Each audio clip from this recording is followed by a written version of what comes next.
shirka qiimaynta hay'adaha cadaaladda iyo wada shaqaynta cadaaladda dowlad deegaanka Soomaalida oo ay Somaliland qayb ka tahay ayaa ka dhacay magaalada Wajaale ee dhinaca Itoobiya waxaana ka soo qayb galay gudoomiyaha maxkamadaha guud ee dowladda deegaanka Soomaalida oo Itoobiya mudane Cabdilaahi Saciid Cumar gudoomiyaha maxkamadda rafcaanka magaalada Wajaale ee dhinaca Itoobiya Awil Cabdilaahi Maxamed maayarka magaalada Wajaale ee dhinaca Itoobiya injineer Mukhtaar Abiib Gurijoog saraakiil ka tirsan maamulka magaaladaasi iyo maamulka degmada Togwajaale ee dhinaca Somaliland iyo maamulka degmada Togwajaale iyo saraakiisha nabadgelyada ee dhinaca Somaliland ee magaaladaasi ujeedada shirkani ayaa ahaa sidii kor loogu qaali lahaa adeegyada cadaaladda isla markaasina loo dhageysan lahaa cabashada dadweynaha dowladda deegaanka Soomaalida gaar ahaan kuwa ku nool magaalada Wajaale ee dhinaca Itoobiya maamulka magaalada Wajaale ee dhinaca Itoobiya ayaa muddooyinkii u dambeeyay waxa ay ku jireen hawlo ay ku dardargelinayaan wada shaqaynta xafiisyada hay'adaha dowladda deegaanka Soomaalida ee ka hawlgala magaalada Wajaale waxayna sidoo kale kor u qaadeen horumarka magaaladaasi oo muddooyinkii u dambeeyay aad loo dardargeliyay isla markaasina la muujiyay horumar la taaban karo iyadoo sidoo kalena aad looga shaqeeyay bilicda magaalada shirkan wuxuu ku saabsan yahay waa cadaaladda bahda cadaaladda qiimeynteedii dhageysiga waxqabadkoodii iyo qiisaskay qabteen in la qiimeeyo dhaliilaha ay leeyihiinna loo sheego laga saxo marka runtii waa shir taariikhi ah maanta inaan isugu nimaadno xaggan gudoomiyuhuna ay nagala soo qayb galo maanta waa maalin ku suntan taariikhda sababtoo ah waxaynu nahay ka maamul ahaan maamulka magaalada Togwajaale taariikhda ayaynu ka galnay baal dahaba waa shirkii ugu horeeyay ee laga qabto noocan oo lagu qiimeynayo ka soo qayb galo madaxii ugu sareeyay ee maxkamadda guud dhaliilaha jira laga wada hadlayo directionana lagu kala qaadanayo gudiyo kale oo cadaaladana lagu dhisi doono bil aadam ilaahay in yar oo ilaahay waafajay ba cadaalad ee bil aadam cadaalad dadka ma gaarsiin karo laakiin sareynta sharciga iyo hirgelinta sharcigu dadka cadaalad way gaarsiin kartaa marka halkan shirarkan hay'adaha cadaaladdu markasta hadafkoodu waxa weeyaan koow sharciga inuu sareeyo laba sharciga in lagu dhaqmo haddii boolisku ay ka bilaabanto ku dhaqanka sharcigu haddii ay maxkamaddu sharciga ku dhaqanto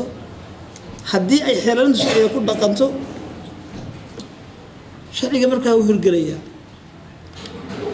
sharcigu haddii uu hirgelana waxaan imanaysaa sareyntii sharciga halkaa waxaa ka baxaya sareyntii dadka ayaa ka baxaysa marka markasta hay'adaha cadaaladdu in ay kulmaan ay shiraan isqiimeeyaan dhibaatooyinkuna ay xalliyaan iyagu naftooda kow dhibka ka jira booliska waa in la soo dhigaa goobta shirarka cadaaladda dhibka ka jira xeelaalinta waa in la soo dhigaa goobta shirarka cadaaladda dhibka ka jira maxkamaddana waa saasoo kale la soo dhigaya waxba lama qarqarinayo waa cadcadaan iyo weliba tii la soo diinayo qof kasta xilkiisii ma gudumsa ma gudo xisaabtan baa ka xitaa xagaa ku jiraya mas-uulkii cadaaladda maxaad qabataa la weydiinaya mas-uulkii maxkamadda maxaad qabataa la weydiinaya mas-uulkii booliska maxaad qabataa la weydiinaya intaa marka la isweydiiyo ee la xisaabtamo waxaa iman doonta sareyntii sharciga